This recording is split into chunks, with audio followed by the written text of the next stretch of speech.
What up, everybody? Welcome to another episode of Rookie Mondays. So we got a bunch of questions from you guys that we want to address because I know if these people have these questions, you have the same questions as well. You might be wondering why we're on Zoom. That's because Nuki is a world traveler. The man is all over the country. I can't keep up with him either, everybody. So we had to get on Zoom for this. It's so good. We're going to get right. So Nuki, what's the first question we have to talk about today? First off, I'm tired because traveling is not as much as fun as you guys think it is, but we are going to record and still put an episode out for y'all. So let's get the first question going, right? One of y'all actually asked this question, basically talking about things to worry about the car market and thoughts for 2023. So I think this is basically, a question because obviously I'm in the car industry myself, right? And I do car rentals. So there's a lot happening right now. And we actually want to share our screen with you guys so you have an idea of what's going on. So you can see my screen right now, right? Mm-hmm.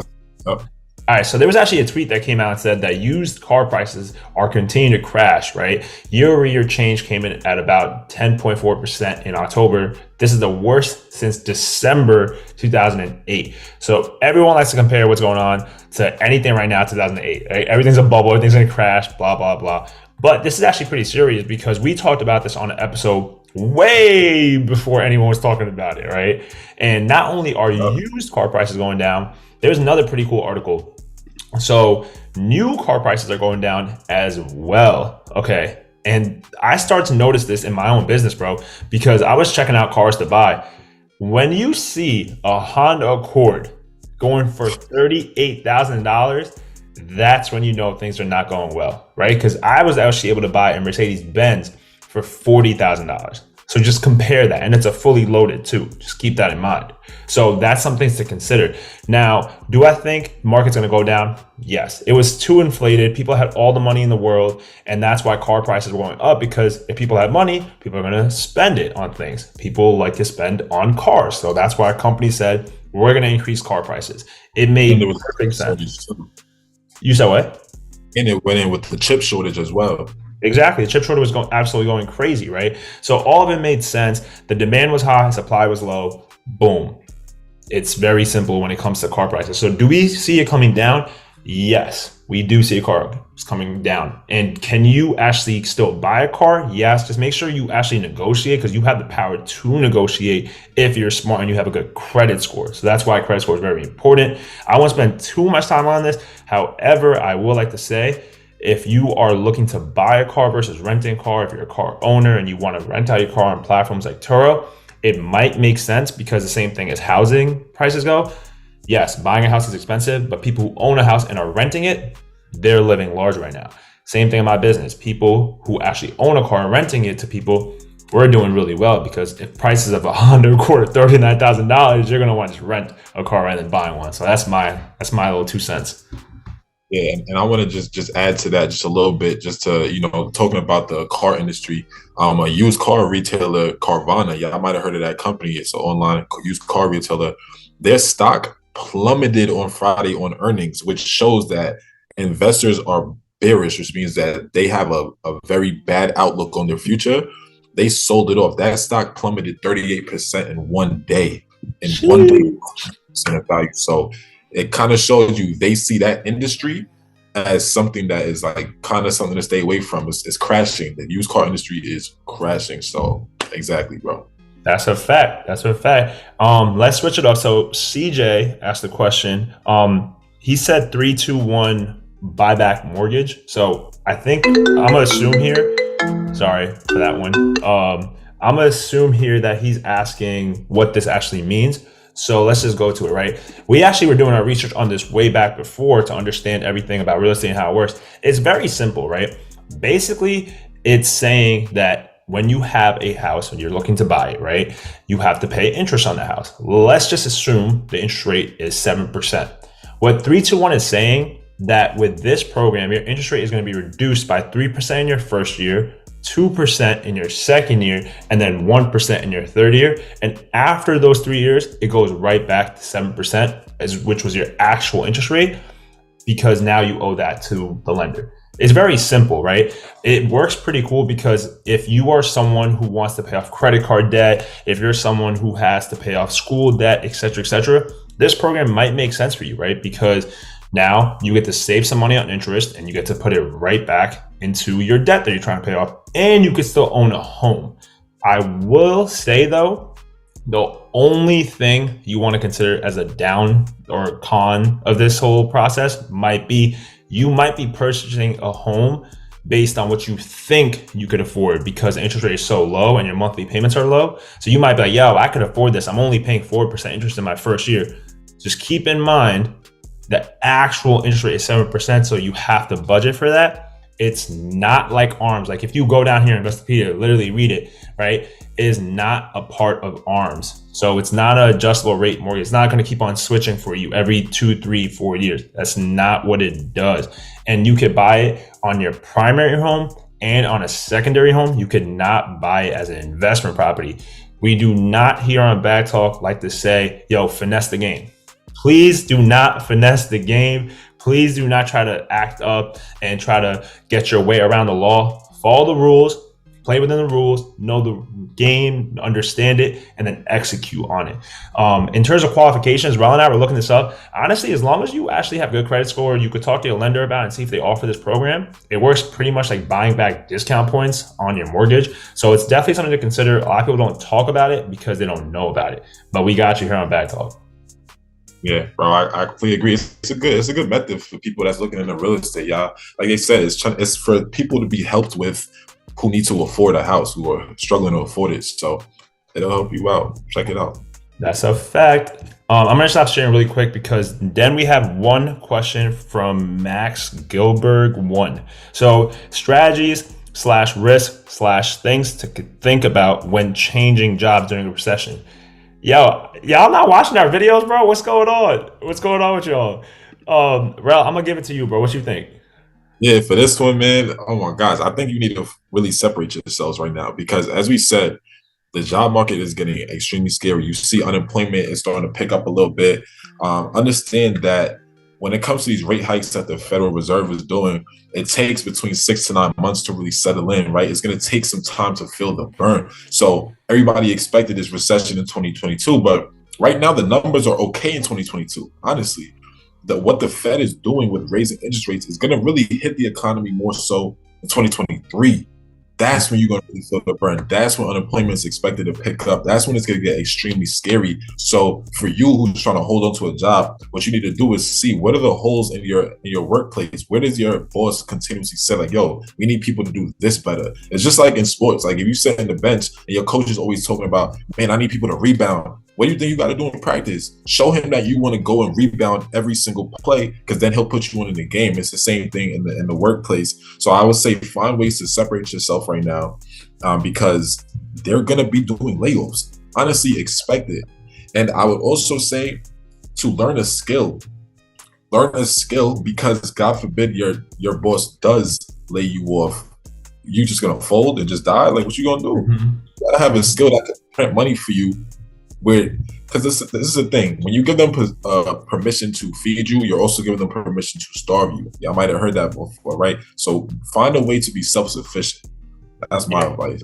Nah, spot on. Honestly, I think there's not much more I can add. The only thing I would say is you schedule one-on-ones with your manager, schedule one-on-ones with your team to get feedback so you know where you're lacking, you know where you stand, nothing comes out of left field. Because if you ask for feedback, a lot of people don't know this, y'all, you can't just be fired. So when you actually have employment at will, it does not mean they can fire you just like that. There has to be a cause to fire you. So when you're actually doing the one-on-ones with your managers or your direct leads or your associates, whatever it may be, you have the ability to get that feedback and email everything, written copies of everything, so you know what's been happening. You know you're documenting everything, so they can't come and say, "Yo, Rel was late." No, it wasn't. You didn't say this on the feedback loop. I have everything on paper, so they need to document it, and that way you'll be good to go. So, as an overall summary, document, have your feedback. Make sure you're providing value, like Rel said. Have a skill, and make sure you are actually performing a job. This is not the time to be lazy. This is not the time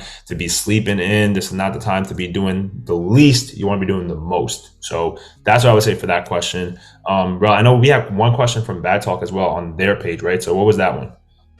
Yeah, that question was about trademarking tips for people who want to get trademarks. So I Let think you me could, share. yeah, All right, you can see it. yeah, we can see the screen. All right, so one, we actually did this, right? So people who might not know what trademarking is, literally right here for you. I want y'all to Google everything. Basically, trademark is a type of intellectual property where you're protecting your property. Just remember that. If you have a logo, if you have a name, if you have a slogan, whatever it may be, if you trademark it, all that means is you are saying, this is my thing. This is what I own. This is what my company owns. No one else could use it. That's essentially what it means, right? So one, definition is very, very important. Two, guys, go to this site right here, right? This is the site that I want y'all to check out. So basically go right here, USPTO. If you Google it, it's going to come up. And then literally you can come out here and search for your trademark. So if I was like Bag Talk, right? I would type in Bag Talk right here. You see how it gives me a bunch of different things. Search it, submit it. It lets you know what is live, what is dead. Bag Talk apparel, Bag Talk, Bag Talk, Bag Talk. Notice how some of these are dead, some of these are live. The reason why there's two of them is because one could be for the apparel, one could be the actual slogan, one could be the actual logo, one could be the name. So there's multiple things they have on here. So it's very important to understand this. And just go on Fiverr, guys. Like, use Upwork, use Fiverr, outsource everything when it comes to this stuff. If you don't know it, don't spend time on it. Shout out to Brandon and Amit, who we just spoke to earlier, to understand the process of business and everything. Guys, outsourcing is going to save you a lot of time, a lot of hassle. Yes, you spend a little bit on your actual company, but it's an investment in your business. So if you don't know what to do, that's what you could do. But Rel, you want to talk about the YouTube video right here? Yeah, this is another thing you can do. If you really want to do it yourself, which is perfectly fine, go on YouTube and there's people who are giving you tutorials step by step. Like, I'm talking about page by page, button by button, so where it's, you don't even have to think, just follow the video. And I like the video right there that you see on your screen. Shout out to whoever that lady is, Elizabeth, because I actually checked that video out myself when I was filing trademarks for Bag Talk. So that one was good, and you could really just go step by step with it. She knows what she's talking about. So check it out. That's a fact. You guys literally see he's saying step by step. She's not joking. Like, she literally breaks down minute by minute and step by step. So that's trademarking for you. But that's that question. Let's continue going with everything else. What we got? Yeah. So the next question that we have is from Fatima. She says, analysis paralysis. Like, what do we do about analysis paralysis for, people who want to learn about stocks, crypto, real estate, everything? And my advice to that is really take things one step at a time. Like Newski, you remember the time period where we were diving in heavy on stocks, for example. We were trying to learn every single last thing about stocks as far as long-term investing. And then there was a point in time where we were like, yo, we want to learn about real estate. And we went all the way in on real estate. Like, all we talked about was real estate with real estate books. But like, in totality, over the course of time, you become a well-rounded individual. But when you kind of have, different things you're addressing at once, like one day is stocks, one day is real estate, one day is credit, one day is, it's too much, and now you're not even gonna make a move. But when we were fully involved in real estate, we wasn't just learning about it. We was contacting lenders, right? We was going walking houses. We were doing all the above because we were like involved solely in the real estate side of things. And so my advice is to hone in on one thing at a time, because there's so much information in the world. How do you know what to adjust? Yeah, take it one step at a time. That's all. Yeah, no, spot on. I think analysis paralysis, I hate it personally. Like, Rel knows how I am as a person. I'm someone who likes to say, yo, let's just dive in, figure it out, and we will adjust over time. And that's the best thing to do. One of the best quotes, I don't want to mess it up, so I'll like try to just kind of sum it up for you guys. But basically, yo, like, if you are starting something, right, and you're going to wait for the perfect opportunity, that's never going to actually exist, right? So the quote actually says something like, basically, if you launch something, right, and you're waiting for perfect feedback, you waited way too late. Because you want to launch something, you want to get into something, you want to start a habit, whatever you want to do, you want to just jump in and let the feedback tell you what people want, right? People are going to tell you, customer validation is going to tell you if your company sucks, if your product sucks.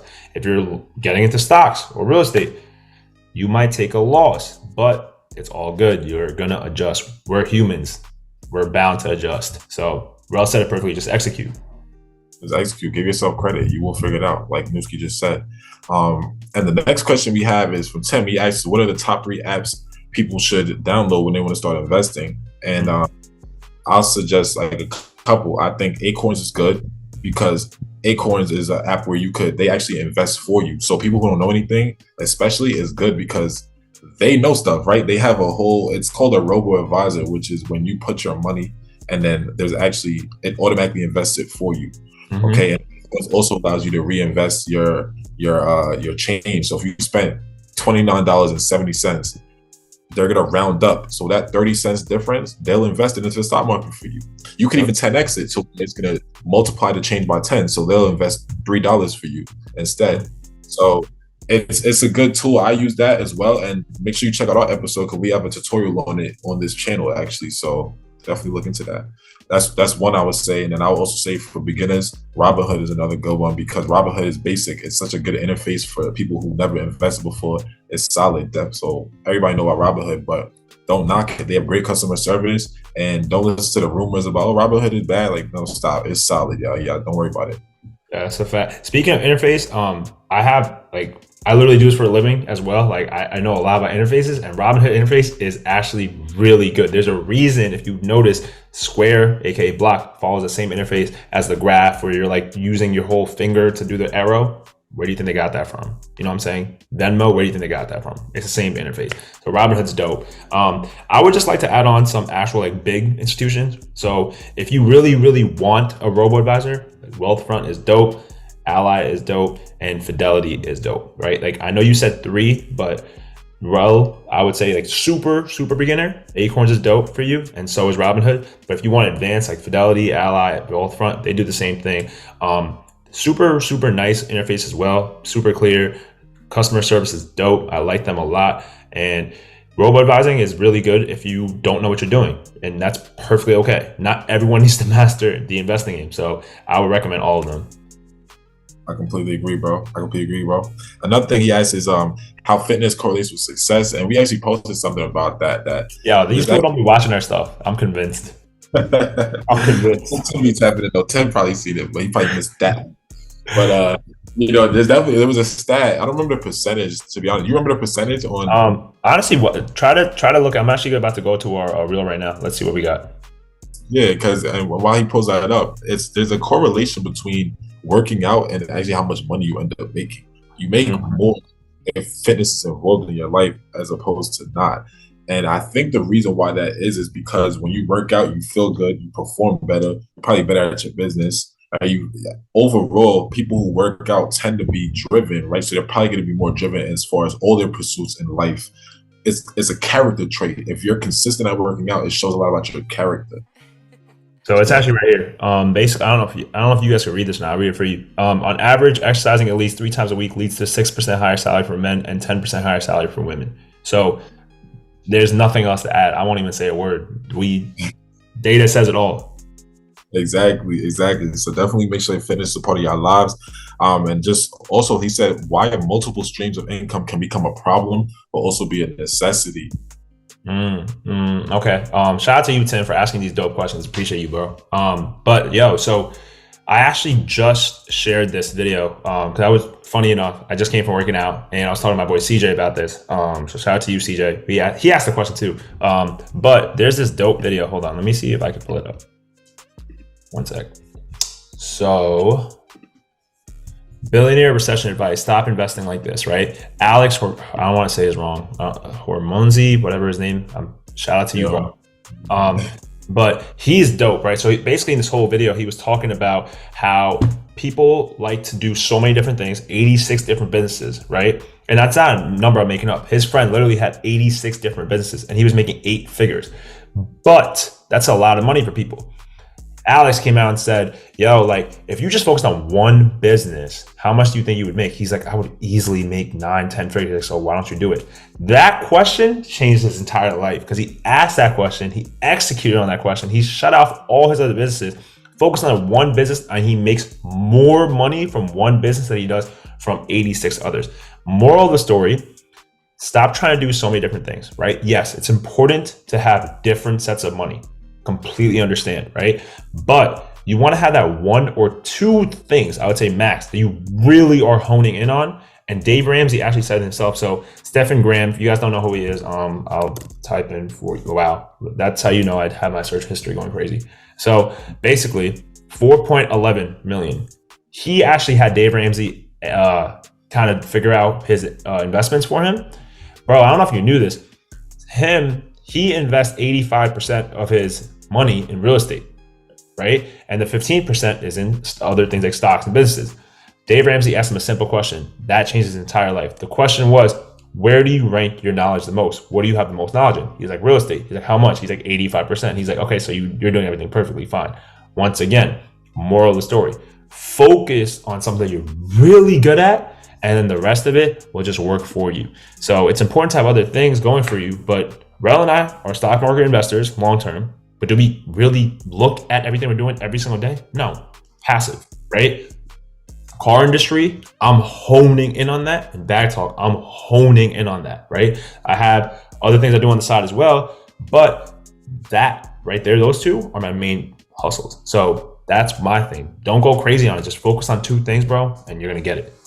Completely agree with you. Like I'm seeing it in my life right now too. Like I've honed in on options trading and bag talk, and those are the things that consume my mind every day. And there's been positive results in both because you're locking in. And that's something you can read a book called The One Thing. The One Thing, a legendary book that'll teach you and talk about that same concept. And actually, that was all the questions, right? I had no more. So yeah, if that's it, that's pretty good then. Yeah, that was all the questions I see. Wow, yeah. And it's dope. We're gonna do these even more. Like I want y'all to always send us questions, but what we did was we put out a poll or we put out a post and everybody responded with questions they want us to cover. So next time we make a post like that, respond because we want to answer anything you ask. Like clearly we get to everything, right? So hope you enjoyed that. That's a fact. This is a different type of episode. I actually liked it, but as Rel said, continue engaging with us. Comment below right now. And if you like this type of video, let us know by liking as well and subscribe to the channel. Plus hit that little notification box as we drop videos 8 week. You don't want to miss them. Make sure you check out our episode on Wednesday. But until then, peace. Peace.